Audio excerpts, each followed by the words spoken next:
Hinimok ng dugong alay, dugtong buhay ang mga Pasigenyo na mag-donate ng dugo sa kabila ng kakulangan ng supply nito sa ilang mga ospital. Ginawa ng organisasyon ang panghihikayat matapos makipag-courtesy call ang grupo kay Pasig City Mayor Vico Sotto. Sa pakikipag-usap ng dugong alay dugtong buhay, humiling sila sa alkalde na payagan silang makapagsagawa ng blood donation program sa iba't ibang barangay sa buong lungsod ng Pasig. Katatapos lang po ng courtesy call namin kay Mayor, ang napag-usapan po namin is paano tayo makakatulong sa Pasig sa pamamagitan ng pagbibigay ng libreng dugo, ligtas na dugo. Sa dami po ng nangangailangan ng dugo, mas marami pa pong taong nangangailangan sa mga nagdodonate. Kaya ini-encourage ko po kayo, mga Pasigenyo, na sama-sama po tayo, tulong-tulong po tayo sa isang advokasya ng pagdodonate ng dugo, pagbibigay ng libreng dugo sa mga kapwa natin Pasigenyo. Unang-una pong tugon ni Mayor is makipag-coordinate tayo kasi may blood bank po tayo dito sa Pasig.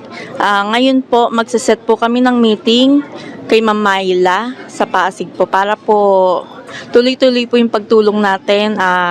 Magtulong-tulong lang po tayo para din po sa ating mga Pasigenyo sa mga nangangailangan po ng dugo. Kabilang na nga rin sa iminungkahi ng grupo kay Mayor Sotto na makapagpasa ng panukala o ordinansa hinggil sa makakapagbigay ng libre at ligtas na dugo ang Pasig City Government.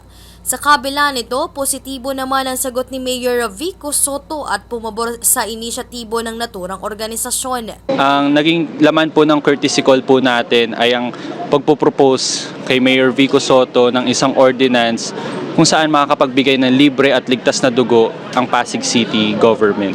Naging positive naman po ang sagot ni Mayor. Umagri po siya na maganda po ang naging initiative. At syempre, minake sure niya rin po na itong tatahakin namin na ordinance ay mahaba at mahirap. Pero kung tulong-tulong po tayo mga Pasigenyo, lahat ng mamamayan ng Pasig, lahat ng government officials, nagtulong-tulong po para dito sa initiative na ito. Panigurado naman po na lahat ng paghihirap para matapos po itong laban na ito ay makakamit po natin. Sa lahat po ng mga Pasigenyos, inaanyayahan po namin kayo na lumahok at na sumali po hindi lamang po sa aming organisasyon pero sa aming laban na makapag-create tayo ng isang ordinance na magbibigay ng libre at ligtas na dugo sa lahat ng Pasigenyo.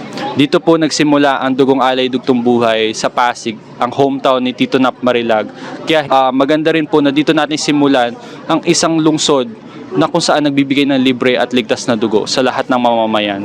At syempre mahalaga din po dito ang lungsod na kung saan lahat ng Pasigenyo ay magtulong-tulong po dito sa ating ordinansa po na pinopropose po.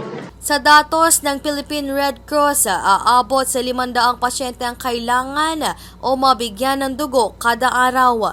Mula rito sa City Hall, ako po si John Patrolya para sa latest ng iNews Pasig.